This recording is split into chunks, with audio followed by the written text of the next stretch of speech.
Onivia, League of Legends highlights.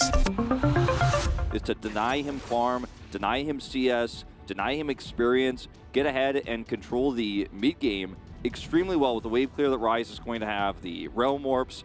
It's a pretty self-explanatory draft here for Fredit. Lava staying outside of vision as Sindao should be around there. He is. Delight goes in first. A lot of damage comes out, and first blood goes to T1. Zero follow-up from Fredit BRION. The timing and the communication just not there. And this is exactly what I was talking about. The early game can be so strong for T1 if Guma gets a kill. Okay, we're just going back in. Carrier's getting pretty low. That should be a kill on the Tom Kench, and there it is. Renzek comes in, and a flash out of Owner is forced as well. Only level 4 as, yep, just going to steadfast presence and get out of there. That is one thing that Poppy can do, but we're looking for a fight here as Lava is going to be forced to flash.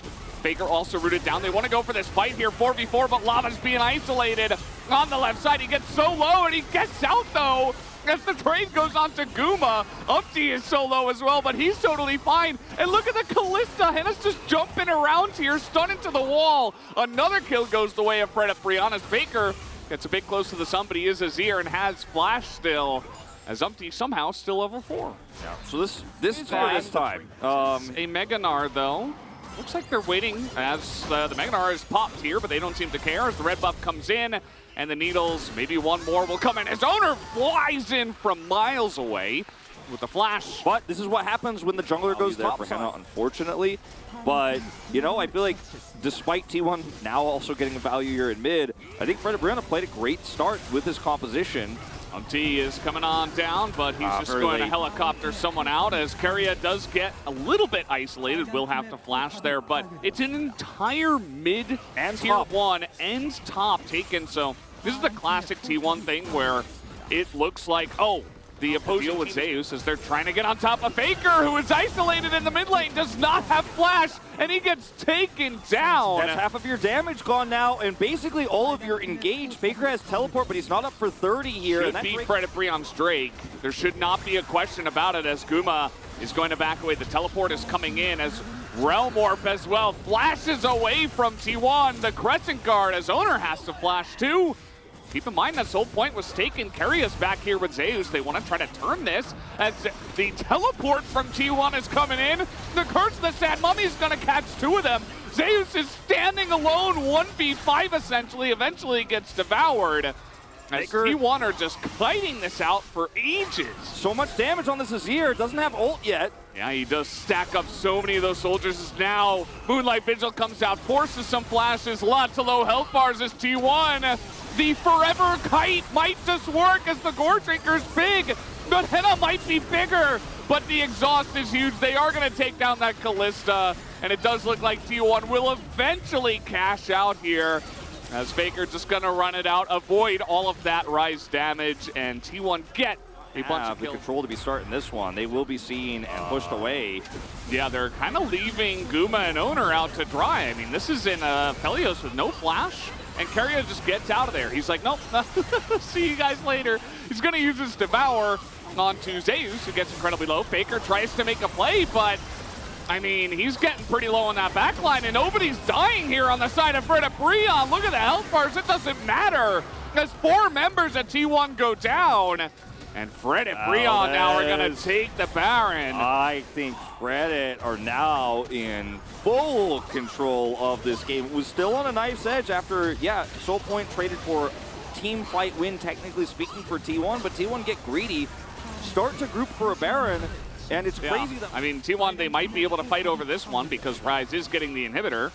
He does not have his teleport active right now, is on exhaust. Realm Warp available as see you later Faker, and now we're going to trade mid laners as that is going to be Owner stealing the Drake, but what about this fight as it is 5v4 and a massive Curse of the Sad Mummy comes in. The follow-up a little bit lackluster here from Fredit BRION, looking to bounce some of that damage as Umpty, he is wants Poppy. To lock the door, but yeah, he doesn't have his ult.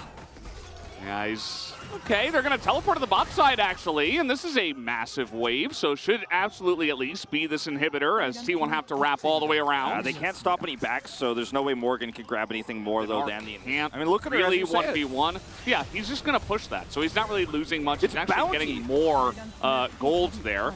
Now, Fredit BRION are doing a good job pushing this top side, but you just look at the timing of the inhibitor and the Baron. Yes, there is going to be about a minute 20 in between the inhibitor respawning and the Baron spawning here. But who's going to deal with Zeus? Exactly. I think Morgan's going to try, as the rest of his team is coming in. And actually, the Meganar is pretty huge. What? He actually just got bodied. He had stopwatch as well. Like, he could have played that one out anymore. Someone has to defend. It's going to Zeus. He has TP, but there's no time. Later. And that's the power of Poppy. See you later, enemy jungler. This is why we saw the Morgana as a counter, you know, and I mean, one of many reasons, but now it's Baron plus Soul, and Zeus dealt with the wave temporarily here. The inhibitor spawning in 30, but you just have to Hail Mary fight this T1. You're going to have to hope for the best. If you can't win this fight, I think the game is theirs. They're giving it up. There's not much they can do. There's a wave collapsing on top. The inhibitor's still down in the side lane here. And Morgan is just owning it, as maybe he went a little bit deep. No, he's totally fine. He's very fast in that mini Gnar, and he is just kiting it out perfectly, doing a fantastic job. And every single lane is being pushed. Top, mid, bot. Morgan hits Mega Gnar. Owner's like, well, I got to try to do something. We can't just sit here and lose everything. So he comes in and will defend it for now. And this is why I said I think T1 have to go for a Hail Mary, because otherwise they just lose their whole base to this push. And, you know, they just kind of sat back, waited, hoping for a mistake that Fredit BRION has not given them. That's one inhibitor down. Lava's rotating over. We're looking for two. Okay, that is massive. Aphelios damage does come in. A lot of low health bars. Zeus is considering going in. The needles are big. No steadfast presence is now Umpty. It's being isolated, but they just back away and look at the base. Look at Lava. He's pushing it. Morgan's got that second inhibitor down. And Lava's got Realm Warp. He can just get out of here. Delight flashes in, and Carrion and everybody is just going super low here. They're just getting isolated by Umpty and Henna as Morgan gets low, but he already did his job. Look at the base. Everything's going down. This has been such a beautiful macro game from Fredit BRION against T1. Unbelievable. Henna going forward. He's got a stopwatch. He knows he's totally fine. Carry a last-ditch effort, but Fredit BRION are gonna dunk on T1 here in game number 1 and take down this Nexus with the 1-0. And everything about T1's composition was stock, standard, and meta. This was not...